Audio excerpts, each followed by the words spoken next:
আসসালামু আলাইকুম। সংবাদে আপনাদের সবাইকে স্বাগত জানাচ্ছি। আমি ফিরোজ তোহা। শুরুতেই সংবাদ শিরোনাম। বাংলাদেশের সর্বশেষ গুরুত্বপূর্ণ আপডেট সংবাদে আপনাকে স্বাগত। শুরুতেই সংবাদ শিরোনাম, পরে বিস্তারিত।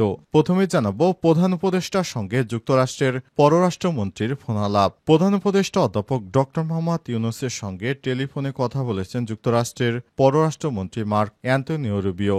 আজ সন্ধ্যা 7:30টায় তারাই ফোনালাপ করেছেন। বিষয়টি নিশ্চিত করেছেন প্রধান উপদেষ্টার পেশ সচিব শফিকুল আলম। তিনি জানান, অধ্যাপক ড মোহাম্মদ ইউনূস ও মার্কিন পররাষ্ট্রমন্ত্রী 15 মিনিট ধরে ফোনে কথা বলেন। তারা এ সময় অত্যন্ত সৌহার্দ্যপূর্ণ, আন্তরিক ও গঠনমূলক আলোচনা করেন, যা দুই দেশের মধ্যে বিদ্যমান চমৎকার দ্বিপক্ষীয় সম্পর্ককে তুলে ধরে। অন্তর্বর্তীকালীন সরকার ক্ষমতায় আসার পর তাকে বিশ্বের বিভিন্ন দেশের প্রধানেরা ফোন করছে, যেটি বাংলাদেশের জন্য খুবই বড় সুসংবাদ। জানাবো আরও দুই মুসলিম দেশের সঙ্গে সম্পর্ক স্থাপনে আগ্রহী ইসরায়েল। সিরিয়া এবং লেবাননের সঙ্গে দীর্ঘদিনের শত্রুতা কমিয়ে কূটনৈতিক সম্পর্ক স্থাপনে আগ্রহী হয়েছে ইসরায়েল। আজ ব্রিটিশ বার্তা সংস্থা রয়টার্স এই খবর জানিয়েছে। এরপর জানাবো ইসরায়েলকে ধ্বংসের দ্বার প্রান্তে পৌঁছে দিয়েছে ইরান। আলহামদুলিল্লাহ, সাম্প্রতিক মাসগুলোতে ইরান ক্রমশ নিশ্চিত হয়ে যাচ্ছিল যে তারা শীঘ্রই ইসরায়েলকে ধ্বংস করতে সক্ষম হবে। তেহরানের ফিলিস্তিনি স্কয়ারে ইসরায়েলের ধ্বংস ঘড়িটি কেবল সাহসিকতার অনুশীলন ছিল না, এটি ছিল আয়াতুল্লাহ আলী খামেনির একটি প্রকাশ্যে কাউন্টডাউন, যা তাদের হাতে ইসরায়েলের আসন্ন পতনের ক্ষণগণনা শুরু। এদিকে সাহায্য নিতে আসা 600 জনকে হত্যা করেছে ইহুদিবাদী ইসরায়েল। ইসরায়েল ফিলিস্তিনের গাজা ভূখণ্ডে শুধুমাত্র বোমা হামলাই চালাচ্ছে না, অবরুদ্ধ গাজা উপত্যকায় ত্রাণ সহায়তা কার্যক্রমও স্থগিত করে রেখেছে। ফলে প্রাণে বেঁচে যা সাধারণ ফিলিস্তিনা পড়েছেন চরম খাদ্য সংকটে। এখন তারা কোনো কিছুই খাওয়ার জন্য পাচ্ছে না। জানাবো তুরস্কের ইজমির প্রদেশে ভয়াবহ দাবানল। তুরস্কের পশ্চিমে ইজমির প্রদেশে ঘরবাড়ি এবং শিল্প এলাকা দাবানলের মুখে পড়েছে। আজ শুরু হওয়া দাবানল এখন ভয়াবহ রূপ ধারণ করেছে।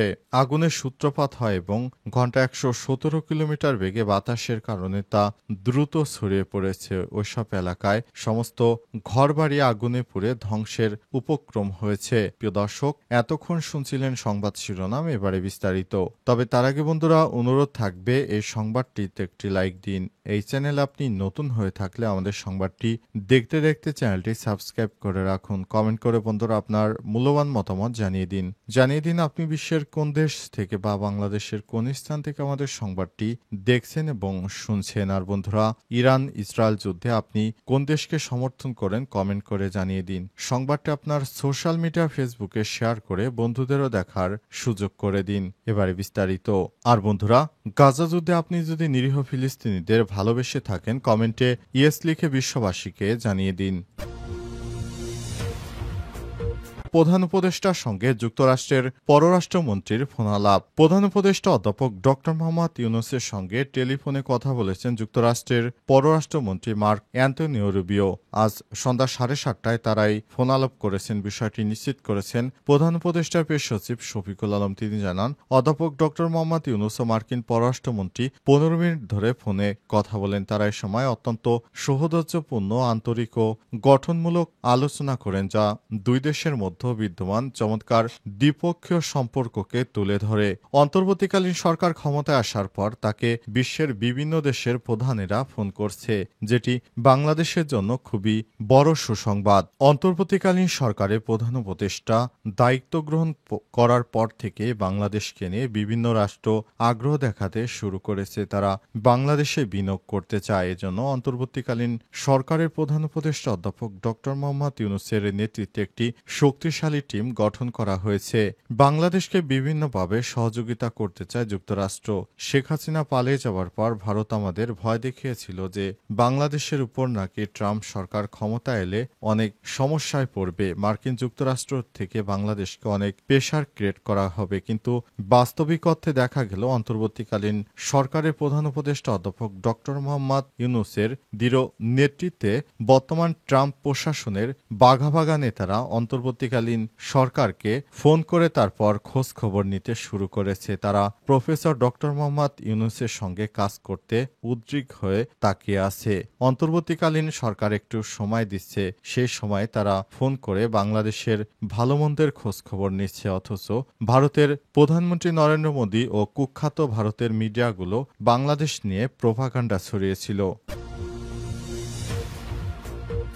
আরও দুই মুসলিম দেশের সঙ্গে সম্পর্ক স্থাপনে আগ্রহী ইসরায়েল। সিরিয়া এবং লেবাননের সঙ্গে দীর্ঘদিনের শত্রুতা কমিয়ে কূটনৈতিক সম্পর্ক স্থাপনে আগ্রহী ইসরায়েল। সোমবার ব্রিটিশ বার্তা সংস্থা রয়টার্স এই খবর জানিয়েছে। প্রতিবেদনে বলা হয়েছে, জেরুজালেমে আয়োজিত এক সংবাদ সম্মেলনে দেশটির পররাষ্ট্রমন্ত্রী গিডিয়ন সার এই কথা নিশ্চিত করেছেন। ইসরায়েলের অত্যাবশ্যকীয় এবং নিরাপত্তাজনিত স্বার্থ বজায় রেখে শান্তি এবং স্বাভাবিকীকরণ অক্ষে নতুন দেশের অংশগ্রহণ দেখতে আমরা আগ্রহী। এজন্য সিরিয়া, লেবাননের মতো দেশের সঙ্গে আমরা কূটনৈতিক সম্পর্ক স্বাভাবিক করতে চাই। তবে গোলান মালভূমি আমাদের দখলেই থাকবে বলে ঘোষণা করেছে ইহুদিবাদীরা। এ বিষয়ে আপত্তি জানিয়ে সিরিয়ার এক জ্যেষ্ঠ কর্মকর্তা বলেছেন, গোলান মালভূমি আমাদের ভূখণ্ডের অবিচ্ছেদ্য অংশ। এখানে ছাড় দেওয়ার প্রশ্নই আসে না। 1994 সালে জর্ডান এবং 1979 সালে মিশরের পর 2020 সালে সংযুক্ত আরব আমিরাত, বাহরাইন এবং মরক্কো ইসরায়েলের সঙ্গে সম্পর্ক স্বাভাবিক করে। তবে এসব স্বীকৃতি আরব দুনিয়ায় ব্যাপক জনপ্রিয়তা পায়নি। ইহুদিবাদী ইসরায়েলকে কোনোভাবেই স্বীকৃতি দিচ্ছে না মুসলিম বিশ্ব। তবে কিছু কিছু কুচক্রী ইসলামী শাসক তাদেরকে স্বীকৃতি দিয়ে পুরো মুসলিম জাতির সঙ্গেই বেইমানি করেছে। সব বেইমানদেরকে কখনোই মুসলিম বিশ্ব ক্ষমা করবে না। এই বেইমানের সব থেকে শীর্ষ তালিকায় রয়েছে যে দেশটি, সেটি হচ্ছে তুরস্ক সহ আরও বেশ কয়েকটি প্রথম শ্রেণীর মুসলিম দেশ, যারা প্রকাশ্যে ইহুদিবাদী ইসরায়েলের বিরোধিতা করলেও তলে তলে তারাই কিন্তু প্রথম ইসরায়েলকে স্বীকৃতি দিয়েছে। এভাবে ইহুদিবাদী ইসরায়েলকে স্বীকৃতি দিয়ে তারা মুসলিম জাতির সঙ্গে কলঙ্ক করেছে। ইসরায়েলকে ধ্বংসের দ্বার প্রান্তে পৌঁছে দিয়েছিল ইরান।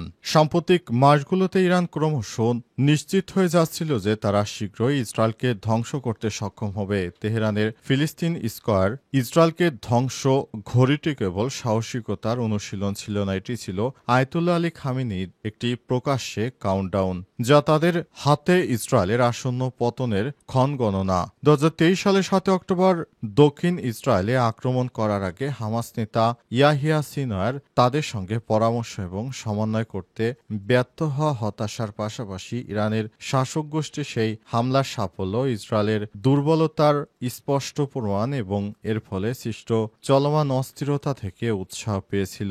সাম্প্রতিক মাসগুলিতে ইসরায়েলের রাজনৈতিক নেতাদের, সামরিক ও নিরাপত্তা প্রধানরা বিচক্ষণতার সাথে বলেছিলেন যে ইসরায়েলকে ইরানের বিরুদ্ধে যুদ্ধে যেতে হবে, বিশেষ করে জুন মাসে, এবং অবশ্যই এর খুব বেশি পরে নয়, 2025 সালের শেষ অনেক দেরি হয়ে যাবে। তারা পরামর্শ দিয়েছিলেন হামলা এখনই করতে হবে, নয়তো কখনোই নয়। ইরান পারমাণবিক অস্ত্র তৈরি থেকে কয়েক সপ্তাহ দূরে মাত্র। তাদের ব্যালিস্টিক ক্ষেপণাস্ত্র সক্ষমতা ইসরায়েলের জন্য একটি অস্তিত্বগত হুমকি হয়ে উঠেছিল। ইসরায়েলের রাজনৈতিক নেতৃত্ব তাদের কথা শুনছিল। এ বিষয়ে তারা মার্কিন প্রশাসনের সঙ্গে সমন্বয় করছিলেন। এরপরই ইসরায়েল ইরানের সঙ্গে যুদ্ধে জড়ায় এবং নিজেকে রক্ষা করে। সাহায্য নিতে আসা 600 জনকে হত্যা করল ইসরায়েল। ইসরায়েল ফিলিস্তিনের গাজা ভূখণ্ডে শুধুমাত্র বোমা হামলায় চালাচ্ছে না, অবরুদ্ধ গাজা উপত্যকায় ত্রাণ সহায়তা কার্যক্রম সেগুলো অব্যাহত রেখেছে এবং সেখানে মানুষদের গুলি করে হত্যা করছে। ফলে প্রাণে বেঁচে যা সাধারণ ফিলিস্তিনিরা পড়েন চরম খাদ্য সংকটে। অবস্থায় 26 মে থেকে আমেরিকা ও ইসরায়েল সমর্থিত গাজা হিউম্যানিটেরিয়ান ফাউন্ডেশন বা জিএইচএফ ত্রাণ বিতরণ কার্যক্রম শুরু করে। কিন্তু সেই ত্রাণ সংগ্রহ করতে গিয়ে প্রতিদিনই প্রাণ হারাচ্ছে নিরীহ এবং ক্ষুধার্ত মানুষ। গত এক মাসে ত্রাণ নিতে গিয়ে প্রাণ হারিয়েছে 583 ফিলিস্তিনি, আহত হয়েছে 4000-এরও বেশি মানুষ। দুর্ভিক্ষের শিকার মানুষগুলো এরপর প্রতিদিনই যাচ্ছে মৃত্যুফাঁদ নামের পরিচিত সেই ত্রাণ কেন্দ্রে। আর হতাহতের এই ঘটনাগুলো ঘটছে ত্রাণ কেন্দ্রে, যা তার কাছাকাছি স্থানে। আন্তর্জাতিক সংস্থাগুলো কয়েক সপ্তাহ ধরে সতর্ক করে আসছে যে গাজার 21 লাখ বাসিন্দা ভয়াবহ খাদ্য সংকটের মুখোমুখি হচ্ছে, কারণ এ অঞ্চলে খাবার, বিশুদ্ধ পানি সহ প্রয়োজনীয় সামগ্রীর সরবরাহ নেই বললেই চলে। জিএইচএফ এর কার্যক্রম শুরুর প্রথম ৮ দিনে ইসরায়েলের গুলিতে প্রাণ হারিয়েছে ত্রাণ সংগ্রহ করতে আসা ১০০ জনের বেশি নিরীহ ফিলিস্তিনি। ইহুদিবাদী ইসরায়েলিরা এখনও তাদের সেই হামলা অব্যাহত রেখেছে। অবস্থায় নিরীহ ফিলিস্তিনিরা যাবে কোথায়? তাদের যাওয়ার মতো কোনো শেষ জায়গাটুকু অবশিষ্ট রাখছে না ইহুদিবাদী ইসরায়েল। এ অবস্থায় ইহুদিবাদী ইসরায়েলের উপর আল্লাহর গজব পড়বে, কারণ তারা যেভাবে নিরীহ ফিলিস্তিনিদের হত্যা করছে সেটি পৃথিবীর ইতিহাসে এতটা নৃশংস হত্যাকাণ্ড এর আগে কখনোই ঘটেনি। তারা ক্ষুধার্ত মানুষদের লক্ষ্য করে একে একে হামলা চালাচ্ছে। এই হামলা এমন কষ্টদায়ক হামলা যে পুরো ফিলিস্তিনবাসী না খেয়ে, গুলি খেয়ে তারপর মারা যাচ্ছে।